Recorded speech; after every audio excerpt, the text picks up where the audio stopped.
say something like, welcome Coach Courtenay, most popular person on the channel, and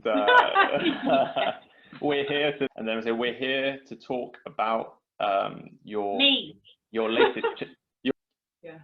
So Coach Courtenay, welcome. Hello.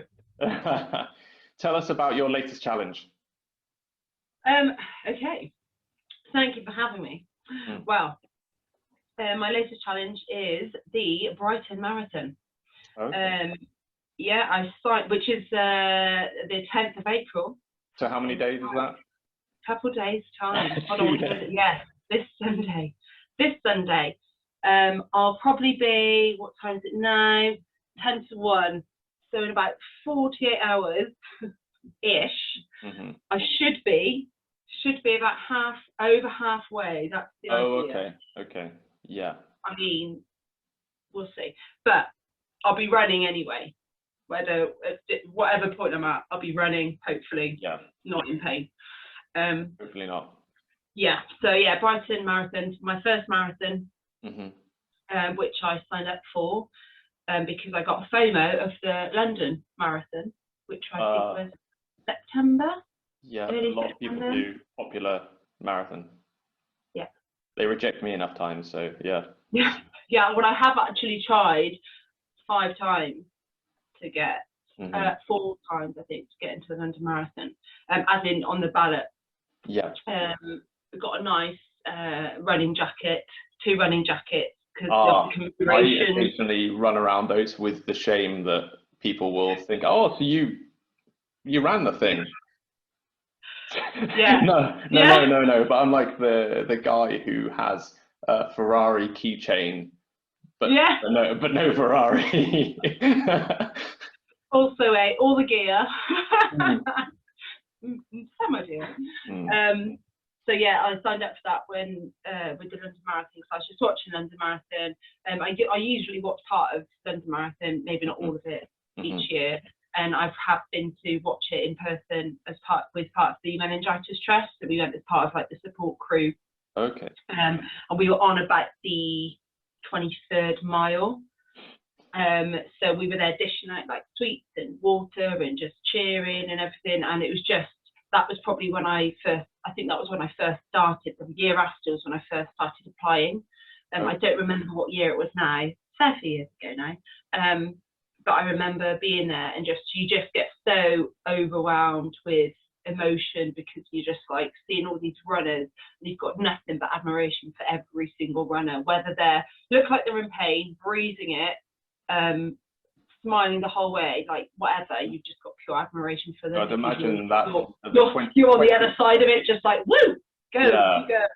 And you've got all the energy, but I'd imagine at the 23-mile mark there's some interesting expressions on faces. And yeah, I mean, you get people like really like running with like gritted teeth, and then you've got people that are just like tears are just streaming. And I remember seeing an army guy with a fridge on his back, not a double fridge, not to take away anything from that, but it was like a half fridge or freezer, don't know, just on his back. And you're just like, and it was a year, I know they have one every year, but it's a year where there was a guy dressed as a giraffe, and in fully long, like he had to run with this, I don't know how he got it sorted, but he had to like pivot this thing down to get through the end like finish line. Oh, right, just practically to finish. Yeah. It was like, oh, got to go down, aim it in. So yeah, it was like there was just a lot of mixed emotions at that point, and people are crying watching, people are crying doing it. It was absolutely amazing. And a lot of people have I don't like, obviously, vests and things that have got their runners or their runner official stuff on, but then they've sometimes got a poster or something, or they're holding something which says why they're doing it and who they're doing it for, and which is always nice to see, because you're just, as much as you support everyone that goes through there for whatever charity they're doing it for, it brings it home when you're like, oh yeah, they're actually sorry. they're actually they're actually doing it for a specific reason, and yeah, and then that emotion that comes back again, and it's just a vicious cycle of emotion and celebration.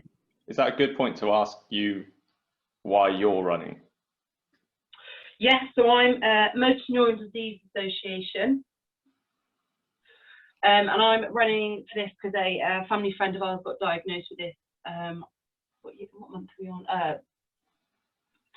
Officially, after I signed up for the run, so I signed up for the marathon and then thought I'm going to do it for charity, but I hadn't decided, and I wanted to do it originally for prostate cancer because my dad's had prostate cancer. He's fine now, but I just thought, I know a fair few people who've had prostate cancer, but it was at this time a family friend was diagnosed with motor neuron disease, and it's something I've known about, as in the disease itself, but not really know much about, or not had anyone affected that's been relatively close to us. So I just thought, do you know what I'm going to do? I spoke to my dad and I said, I couldn't, for some reason, I couldn't click to do for prostate cancer anyway. So I was like, okay, I'll do it for another charity. Then this happened. I decided to do it for motor neuron disease. I spoke to my dad and I said, I hope you don't mind. I'm going to try and do it for motor neuron disease. And he was like, no, absolutely fine. He's like, it's a really good cause. It's their one of their very good friends anyway, Wise. So yeah, that's when I decided I'd do it for motor neuron disease, and signed up, and then just started kind of plugging for motor neuron disease association, and trying to get to set up a Just Giving page. And then I started kind of not filming all my training, but filming kind of snippets and stuff, and doing it as like a reel on Instagram, because my idea in the beginning was just to post something every day, like a little bit, and do it on stories and stuff. But I thought, well, actually, it's very time consuming that way, and also I feel like people will get a little bit bored with it, because there's not a lot of a huge amount of different training you do when you're training for a marathon, from my point of view. It's a lot of running, a lot of stretching, a lot of, like I was doing, so I still do HIIT. So I was training anyway. I trained like 3 to 5 days a week before, and then it was a case of, right, I'm going to switch 2 of those strength sessions for running sessions. And that started from, I downloaded a marathon training plan and kind of set up a spreadsheet. I love a spreadsheet. And then, and then I started working it against, because I work a part-time, same times every kind of week, and then I also work as a personal trainer, so I've got hours I need to commit to with that. I also stopped taking on any clients after a certain point, because I was like, when you start getting to the bits where you're like, you've got to be training for 2+ hours on some days. Yeah, it's not viable. Yeah, there's a sort of an element where I think half marathons you can get your training in if you're fairly organized, but there's a sort of an element with marathon training where it just takes a lot of time, but that's also a sacrifice. You're sacrificing your effort. You're doing this Just Giving page, but you're also sacrificing your own income. Yeah. I don't think I was aware of that one, but that's your pipeline can start to fill up from Sunday.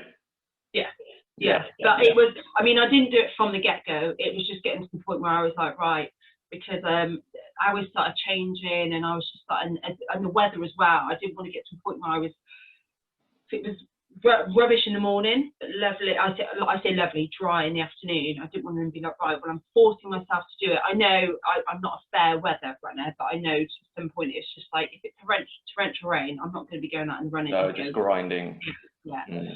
So it just got to a point where I was like, you know what, I'm just going to stop taking on clients now, and then dedicate days. So I'd have days where would be my days off, and that's when I'd do my long runs, my long training sessions and things like that.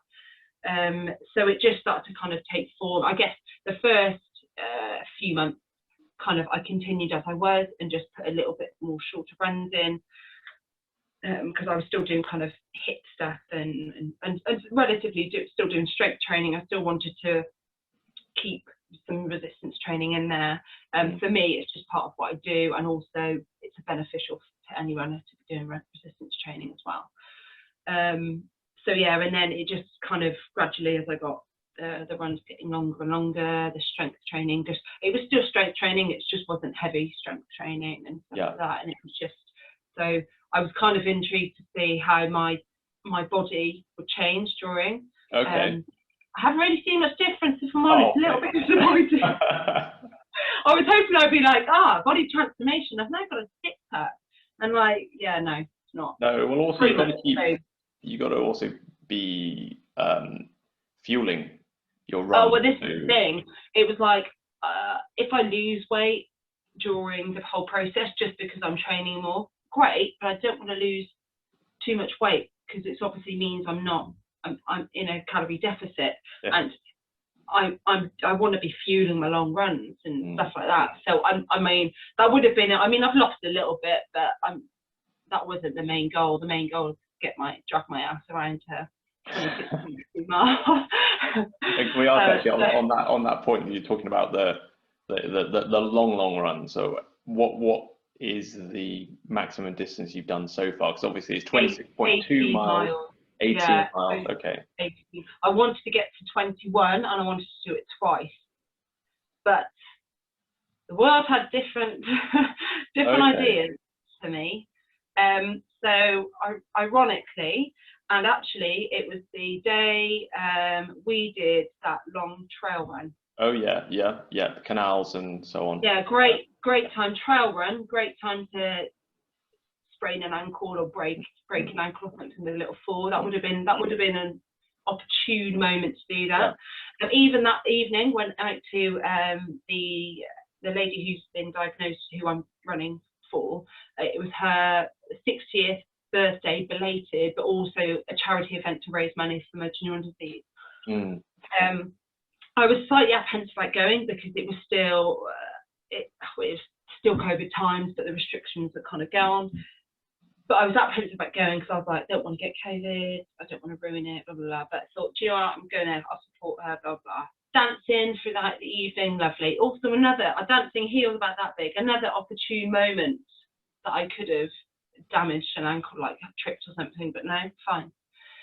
Then I was walking out to go to the taxi on the way home, and literally stood out into like a dark, it was by Elmstone Hardwick, and there was like these little mini non-curbs, and I literally just stood slightly off and went over, down like a sack of spud. Oh, so full, complete. So, no way you can sort of shrug it off. Luckily, I couldn't bear weight on it straight away. Like it hurt. I'd had a few Prosecco's that evening, so I thought, oh, that'll numb the pain. No, couldn't bear weight there on it. Couldn't walk on it at all. Then next morning, I was throbbing all night. Next morning, and it was my ankle that I don't usually. I've never sprained my right ankle. No, I have. The next morning, woke up and it was just like, it was swollen. I still couldn't walk on it, and I was like, all right, it's fine. I'll just ice and heat, rest it. I remember you sending me photographs to see if we still got them. I misinterpreted them at first. I thought it was a picture of you with your feet up in front of the television taking a rest. your ballooned really? Ankle. Yeah. Things everyone knows that I do rest days. Yeah. No. I don't know if I sent some insensitive response, not knowing that you. I didn't even register it. The pain was. I was in quite a lot of pain as well, and basically I went to. I think this was a Saturday night. It was Sunday, so I went to hospital on the Tuesday because I was like, I'm sure it'll be fine. I'll just give a couple of days rest, and it just wasn't getting better. And there was like a sharp pain at a certain point on it, and I was like, I've sprained my ankle before, and I've even sprained it during. I think it was in the first week of actually training. starting training for the Brighton Half Marathon, and I was running around here, just a short run, and I just went over curbs, and just landed on a curb, so my toes hit, and it just kind of did that little movement. I just went, shake it off, I'm fine, and it just carried on running. Little bit of a limp run for the first couple of minutes, and then I was like, no, it's fine. So that was okay. I've done that many a time. And then so it got to the Tuesday, and there was just this sharp pain on the outer actual ankle. And so I went to the is it the Yale Vale Hospital, towards Stroud or somewhere like that. I don't know. I don't know. Basically, other hospitals are available. It's not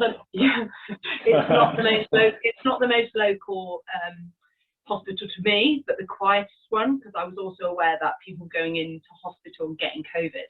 So I then went an extra half an hour in a different direction. I think I'm in Cam. Anyway. Okay. So I got my dad to drive me because it was my right foot. I couldn't drive. So I haven't got automatic. Yeah. I haven't got an automatic. So he took me in, went in there. It was really, really quiet, and then had the X-ray. Also, it's the gear one, isn't it? So you could only drive in first gear the whole way. Yeah. Sorry, I interrupted. Or just try going between my left. Yeah. No, that would have been a catastrophe. Yeah. So you went in, and then she kind of went into the assessment first, and she said, "Yeah, we'll get an X-ray because it's on that outer ankle bit, and it's localized like pain on that outer ankle." That's what she was worried about. And I was like, "Yeah, I'm trying not to dwell on it too much, but yeah." So I went in to have the X-ray, got it done, and she was like, "It's fine, it's a sprain.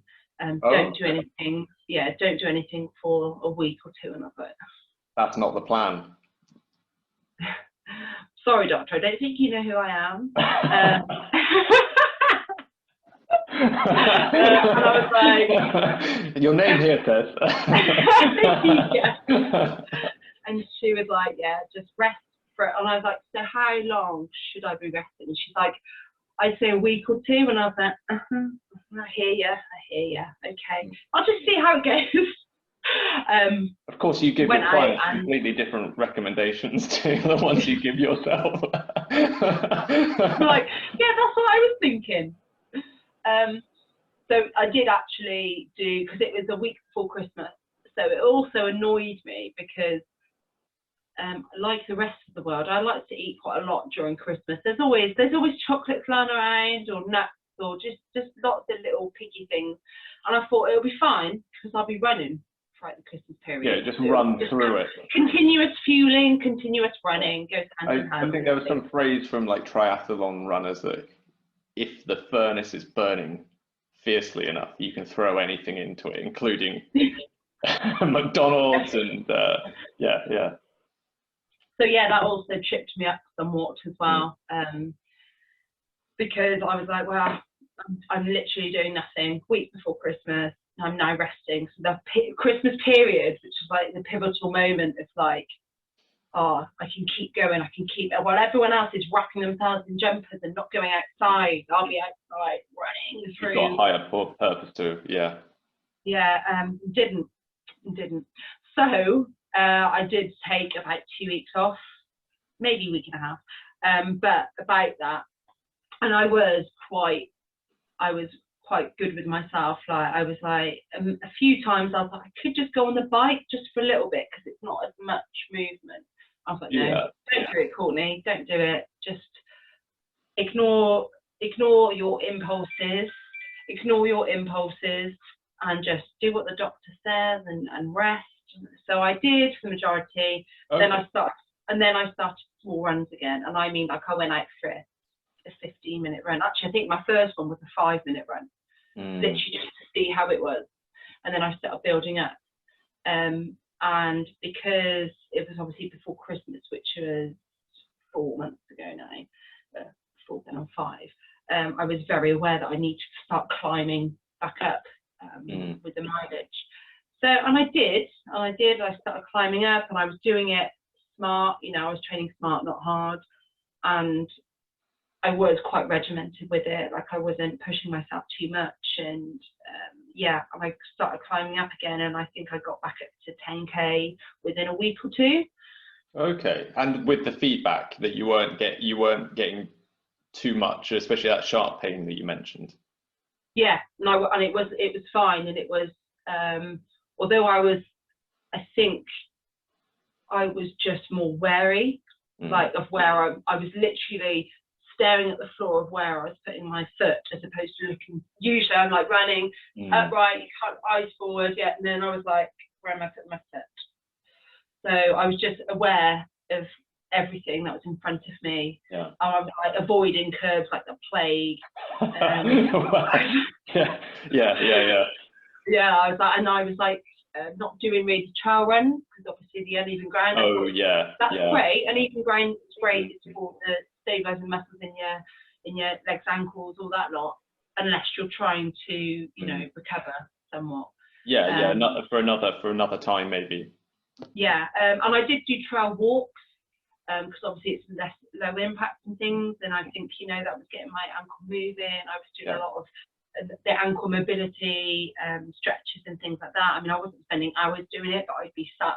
I mean, the amount of times I was led in bed and just pointing my toes and bringing the toes up and flexing everything I could in my feet, and yeah, and I did climb up.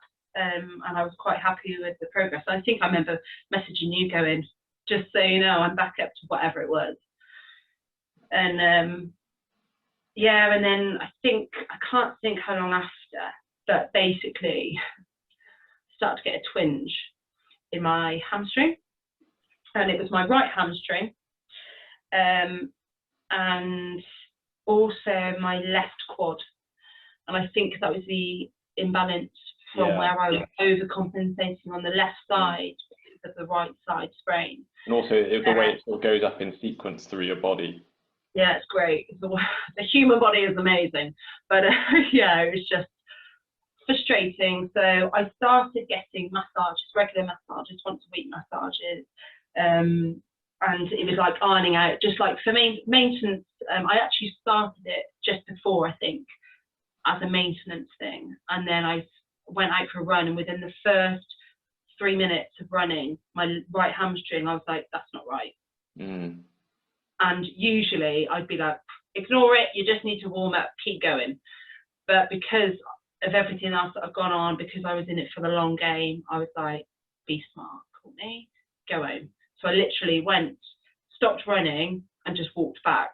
Okay. Started rolling my hamstring out here, and then booked a massage and said, booked my next massage with her, and I said about it. She was like, yeah, it was quite tight, blah blah blah, could be the imbalance of the sprain, everything like that. Did the left quad, and then continued on the maintenance massages, and then I went on my 18-mile run, which was on a Sunday, which is when I usually did my big runs. It was either every other Friday, every other Sunday, and I did it, and I didn't really carb load the night before. Like, I had a bowl of potatoes, but such is the glamour of your life. Yes. Oh yeah, I know. Bowl of potatoes and something else, but not a substantial amount. Like, I can eat a fair amount. That wasn't a substantial I trust you. Yeah. And the next morning I had one banana about 9 o'clock, and I set off about 11 or something, and I'd had one of these, which is a 750, maybe even less, before I went, and I didn't take any water with me, anything, and I was out for 2 hours 50, something like that, and it was the most painful run I've ever done. And that wasn't painful as in my body was aching, that was just painful, like everything felt dry. Yeah. Like, just felt like it was just, there was no, I didn't have any, like, sorry to be gross, like spit or anything, you know, like there was nothing. It was just like sand. And because I'd never run 18 miles before, and the time I'd done before that, I think I did 13, maybe. Oh, that's a fair jump. 13, maybe 40 miles. Yeah. I've got it somewhere where I did, so I was jumping up like 3 miles each time. but I hadn't taken water before, and this is the furthest I've ever run. Oh, it's that you cross the Rubicon there, you start to need, yeah. So half marathon I've done with no water, because I've made sure I was hydrated the day before, had some water then, and it's like best part of 2 hours, which, you know, I mean, I probably would have fared better having some water during a half marathon, but I just don't ever run with water, because it's just, I've never been like long enough to really be like, oh, I'm really parched. So yeah, I got to this, finished the 80 miles, and I kept going. If I turn here, I just do a bit short. I don't have to do 80 miles. I can work up to it next week. Yeah. And then I was like, oh, when I'm here, I might as well just go over there. And then the attitude, yeah.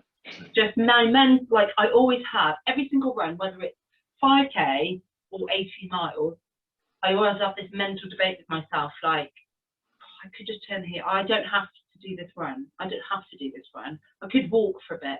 And then I go, but why? You're right. You're fine. Just do it. So it's like a continuous mental battle I have with myself, which will continue for these 26.2 and the miles. battle with your spreadsheet as well. It would be I know. I haven't opened that spreadsheet for ages. Okay. I've not had a need for it. It's like, oh, I should be running 21 miles. Well, 2 weeks ago. Well, that didn't happen, did it? So delete the spreadsheet.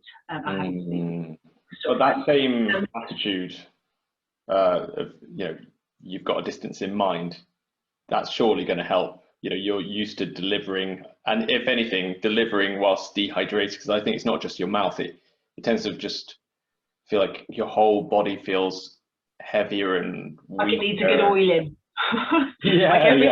But if you could still get to 18 under, you know, austere circumstances, then that well, this is like, yeah. So basically that was the last time I ran, which I can't think. I'd have to look at the date, but that's the last time I ran.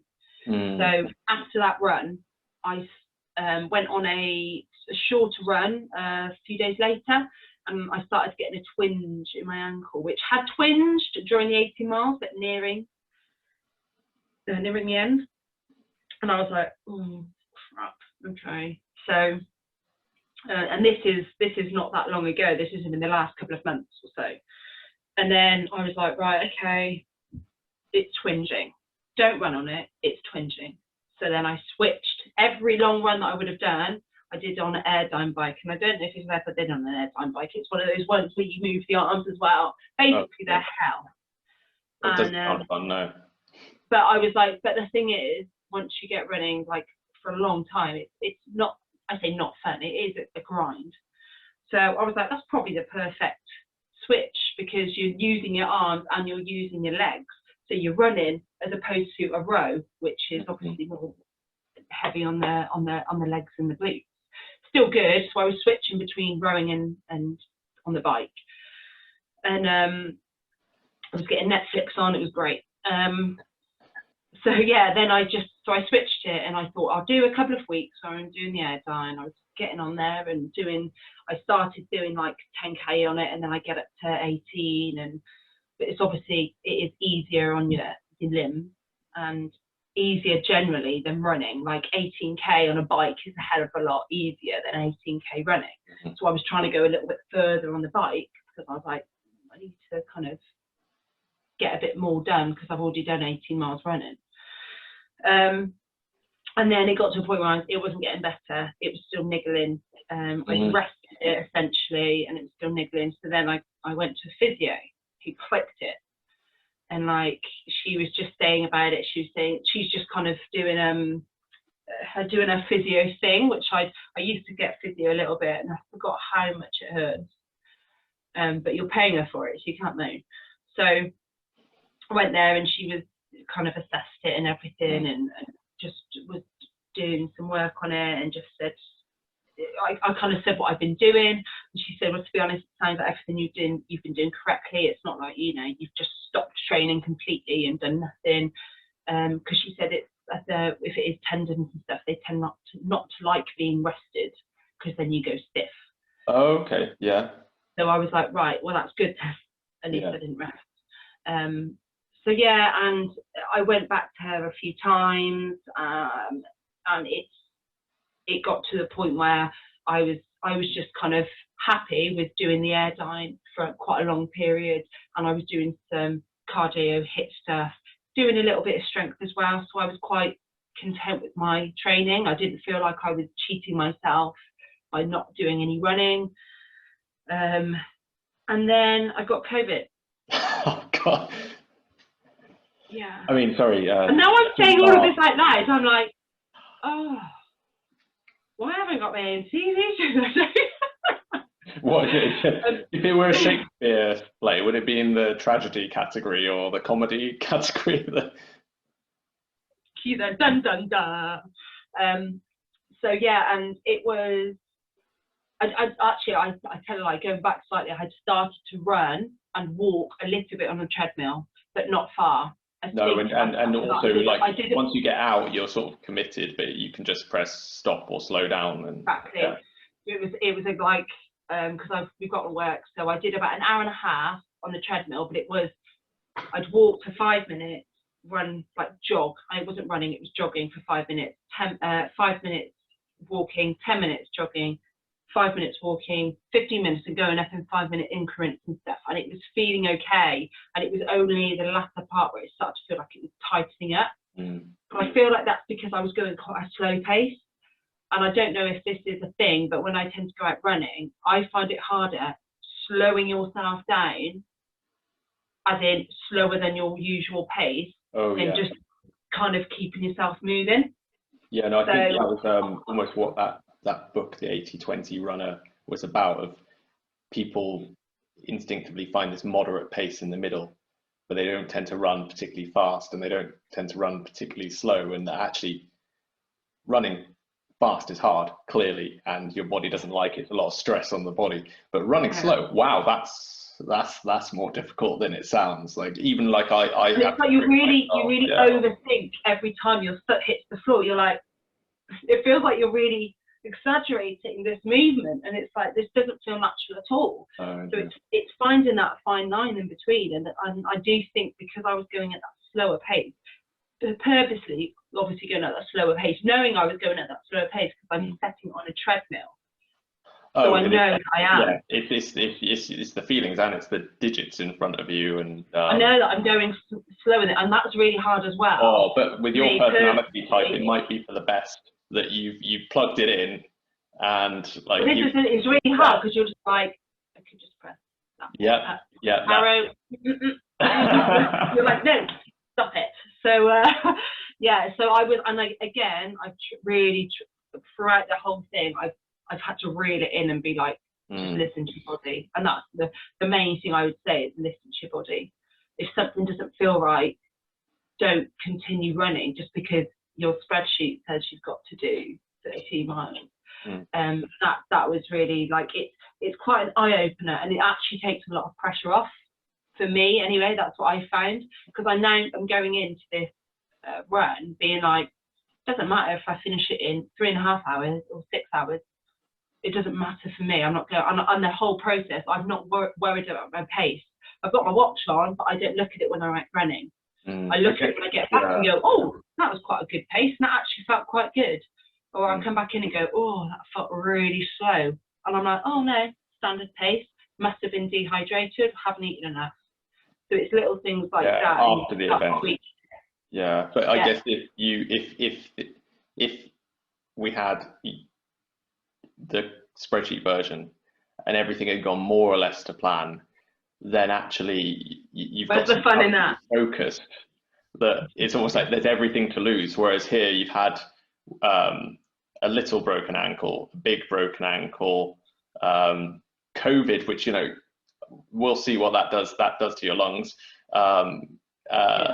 There's so many things where, like, the plot's gone already. So if anything, you're now unburdened of expectations. It's an exploration.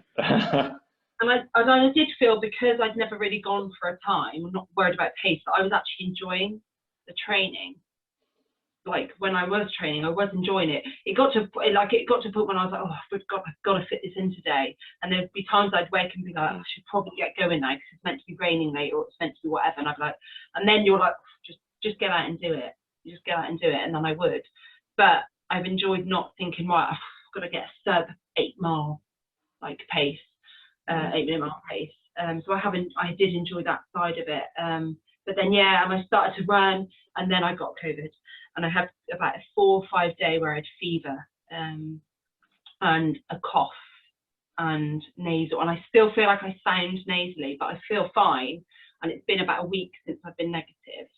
And I don't have, I felt like I had not chestiness, but just something that wasn't quite gone. So I did some steam and sauna for the last couple of days. I sat in it and for like an hour.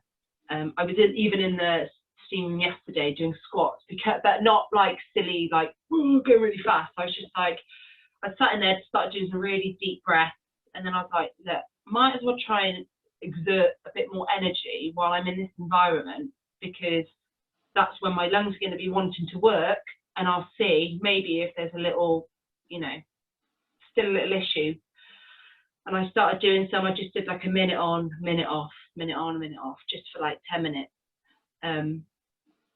And I felt okay, and I felt fine. And afterwards, I actually felt great. So if you go into a steam or sauna, you just feel like you're a bit like exercise the demons, you know. It's just, you just feel a bit fresher afterwards. And I felt okay, and I did it again today. And I'm gonna have my bowl later on with eucalyptus and boiling water. So yeah, but I have had 2 weeks where I haven't trained now. The last training session was the Thursday before I got the positive test, and I was nearly sick during my workout, just because I got a really tickly cough, and I was like, ooh. And I was on with my clients. I was like, I'm okay. Is this a dramatization of that moment, or is this actually happening right now?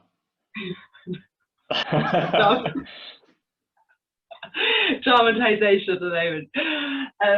Yeah, and then afterwards just felt knocked out. The next day, did a test in the morning, negative, went to work, just felt like fluey, just felt absolutely sad, lost my appetite, which is a big deal for me.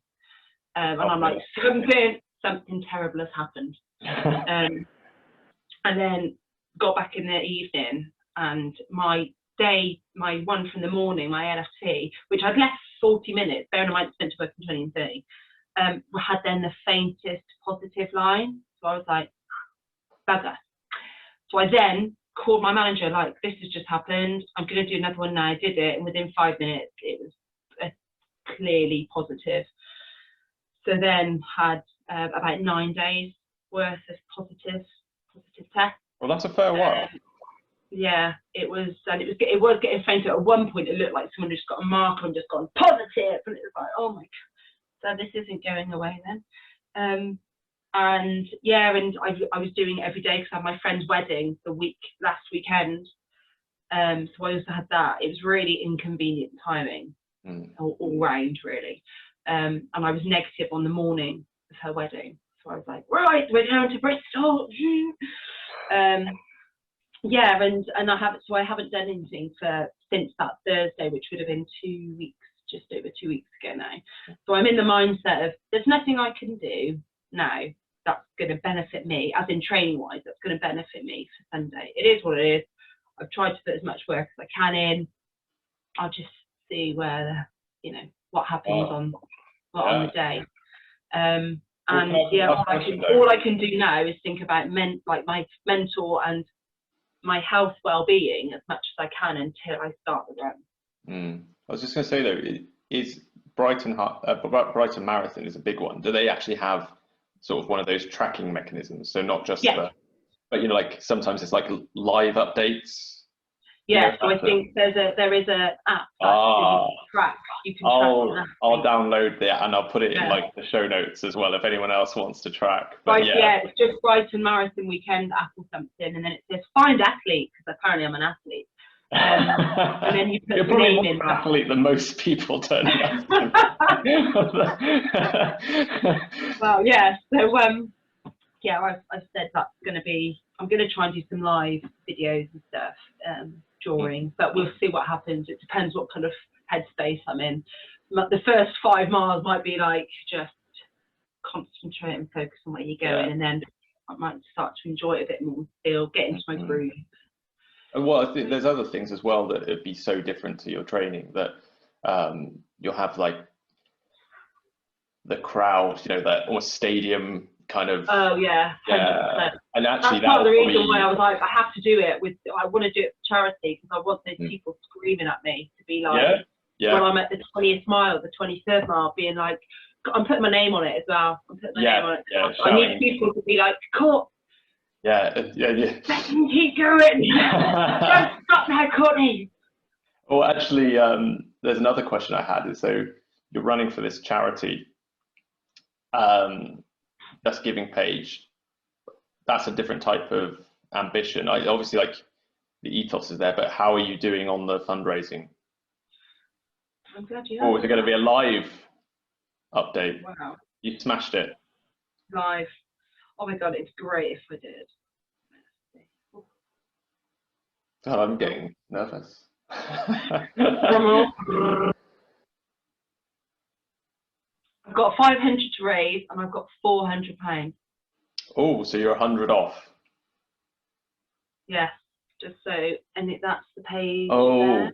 Okay, yeah. Okay, well, no, I'll put that in the show notes for anyone who wants to make a contribution. There's 2 races on the physical one and the fundraising one. That's my page with that. That's the photo of me with the Malamute. Just so you know, I've got a blue tick. Sorry. Courtney Runs official.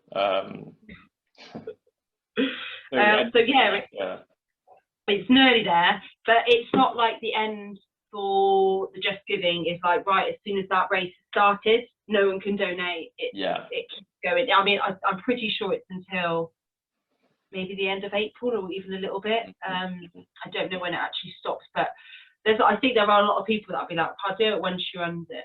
Well, that's which is fine. But also, it's like, I want people to be, it's almost like a belief in that you're going to do it. Yeah, they're backing you. By donating it. Like at one point I was like, when I didn't know what was happening, and I was injured the second time, I wasn't plugging it as much because I was like, I don't know if this is going to happen. And then I was like, F it. I'm going to do it. Even if I'm dragging my body over that finish line, she says, coughing up a lung, I'm going to do it. I said, but now it's because of COVID. It's like, I'm going to start. If I finish, great. If I don't, I've literally done as much as I can to get myself as far as I can in that marathon. There is no, like, that's why I was doing the reels, like each week of stuff I've been doing that day. I was putting little, like in the beginning, I was just putting it on and being like, hey, look what I'm doing. And I was like, well, actually, I've struggled this week, so I'm going to put that in there. I've had a great week, I'm going to put that in there. Yeah.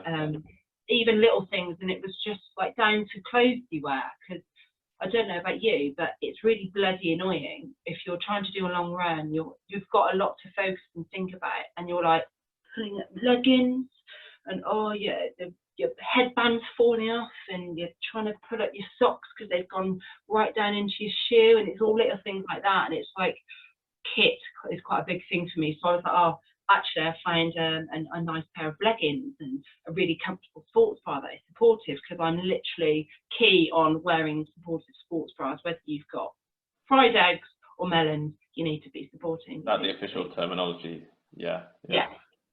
And I plug that into all my clients, and I'm like, please get better supportive bras, because be nice to them. You know, you want them there. You want them there as long as you can.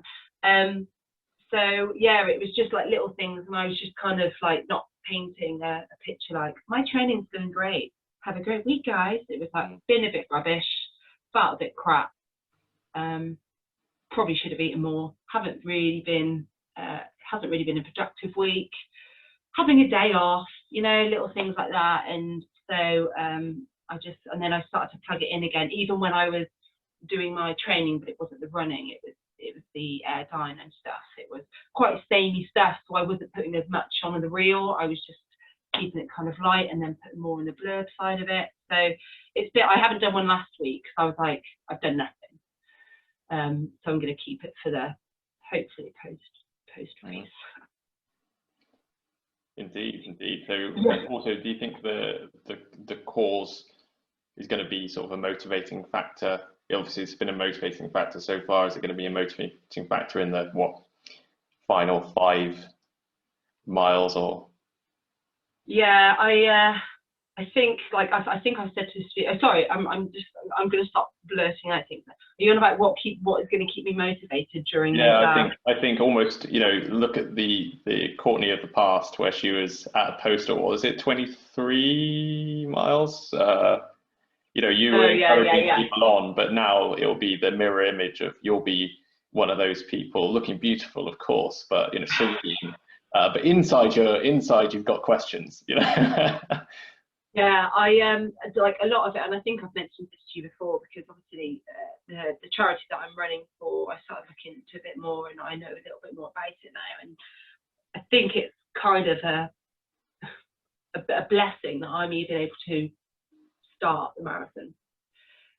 There's a lot of people that are wishing that they could even start a 5K, and they don't have that because they've got this or any other disease that's whatever it's doing to their body, that's not making them able to start something like a challenge like that. So even being able to click register for Brighton Marathon is a huge step for a hell of a lot of people.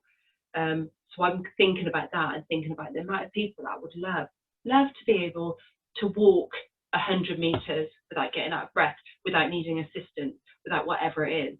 And I'm physically able, mentally able to do it. So that part I've just got to keep thinking about. And I'll be running with so many people that are doing so many different charities for so many different reasons. I've just got to look at the back of everyone that's running and just kind of think about who they're doing it for, and all the people that are being inspired from the sidelines, whether it's children or adults, and just hopefully have a smile on my face, because you want other people to experience what you're experiencing. Yeah. And like, it makes me emotional when I'm thinking about finishing it, getting to like seeing that finish line and being like, oh my God. Just like even getting to that point. So yeah, I think it's a number of factors, if I'm honest. And I was really excited about doing it. I'm now slightly apprehensive just because of the lack of it. Yeah. But I'm starting to, now I'm talking about it again. I'm like, oh, do you know what? It's running. So many people can't just run. So even if I have to go at the slowest pace I've ever done, F it. Yeah, yeah. My motto. Are there any, we're talking about the distance, but I don't know the course very well. Are there any certain features in the course that are particularly difficult? Brighton sounds quite flat. Yes, I think it is quite flat. I have been warned about the sleeping policeman. Oh, the little humps in the road. Yeah. Oh, yeah, and also the amount of to the right-hand side. Yeah, you can't see much more than a few inches, centimeters in front. And let's face it, it would happen to me. So yeah, any sort of small light obstruction. I've been told to stick to the right, and it's up until about the first 7 miles. You can't really get anywhere anyway, because it's like bottleneck. No, you're penguined, so to speak, to use the. But that's fine, because that'll hold me back. Yeah, I was going to say the other thing is the big ones, they have pacers. Do you think you'll use pacers at all? I'm going to ignore everything else around me. I'm keeping this on, but I'm even ignoring it. I'm not putting it on for the pace. No, so I'm just going to go for it. At one point, if I start to feel good and I'm like, oh, actually, I'm getting into a groove, I might be like, yeah. But I'm trying to ignore it, because I haven't used it at all on any other runs or anything like that. So no, don't change anything if it's. Yeah, and I'm not going to do energy gels, because I haven't done them before. Yeah. I want to tell you to use them, but you're right, and also the energy gels. A lot of them are like quite vile, and like they've been pumped out of some tank under Chernobyl, and like and if that's suddenly attacking your stomach, a lot of people, so I think stick to what you know, and also maybe just sort of actually decide to decide, make decision gates. So you've maybe got those mile markers or kilometer markers, and just when you see sort of 5, right, this is where I check in with yourself. And run a really, really disciplined first 5 is like deliberately. I think 100%. Slower than you think, because you'd rather finish on the up. Strong. Yeah, but if you sort of I mean, I could be like what the Brian Lee brothers, like at the end. I'm like that, just falling. But... Yeah, if you're getting through in that same giraffe fashion, however it gets across. Head first, whatever, whichever part of my body gets over that finish line first, stop that clock. Yeah.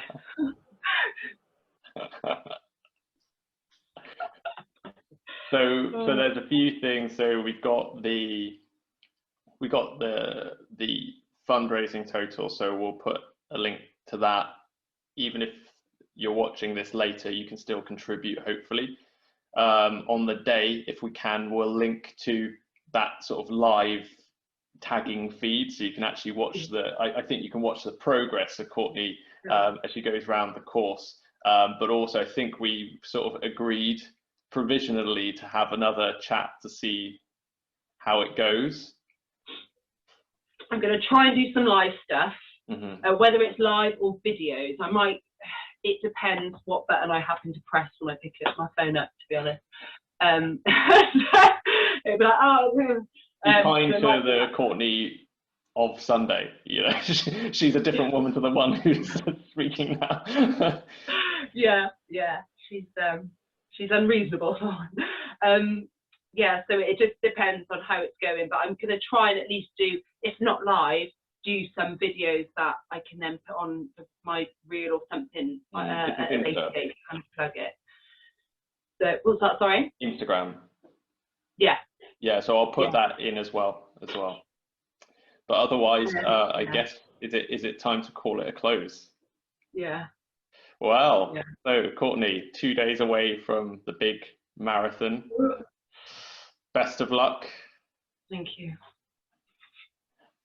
Do you not want to end on a bigger high than that?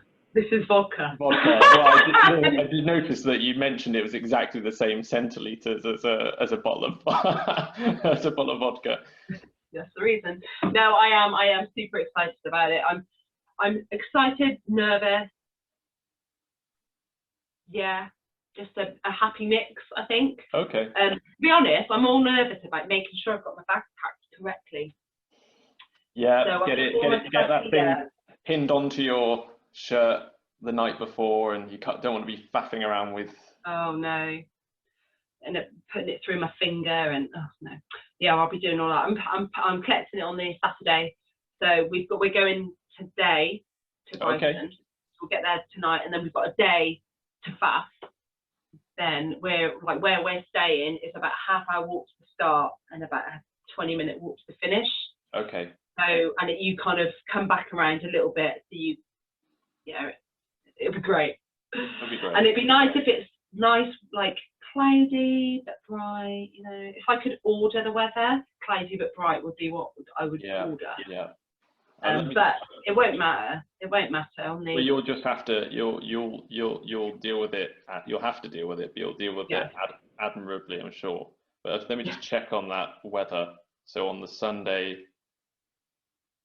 It looks bang on for what you said. So approximately it's slightly sunny to start, getting cloudier, about 11 degrees Celsius. Don't know what that is in Fahrenheit. Then ever so slight wind, but that's pretty good conditions. Yeah. Come on, Courtenay. Come on, cool. Yeah. As soon as I get to the running front of village and everything, everyone will be pumping. They have music playing, everyone will be clapping. It will be just a complete buzz fest. So yeah, and I have got a friend who's running as well, so we're potentially going to run together at some point. But we're both a bit like, we just go at your own pace, like crack on. I'll see you at the end. We're going into the sea at the end apparently, so we'll see. We'll see. Yeah, so I said, oh, we don't know. So she's the kind to just strip off, and I said, if I'm going in the sea, I'm going in my running gear, hopefully minus my phone. So you might get a little live video of us in the sea. There we are. Well, we'll look forward to that, but we won't put you under any pressure. You've got enough challenges. You've got to get there in the first, So the next challenge is the bag. Then got to get there. Then got to get my race kit. Got a spreadsheet. No, I haven't. The spreadsheet's gone now. So yeah. Yeah. Well, we'll leave it there, Courtenay. Best of luck for Sunday. 2 Thank days you very to much. go. And exciting. We'll speak soon. Right, take care. All right, cheers. Bye. I like seeing your muscles. You look the part. Yeah. I've been a personal trainer now. The weather is great over there. I've left my drink over there. No, I've been a personal trainer now for how long is it? How long has it been? The thinker. Some shots of you looking excited, or however you look excited. Yeah. Vitamin C drink, by the way. Just so Fanta. I've always had you down for effervescence.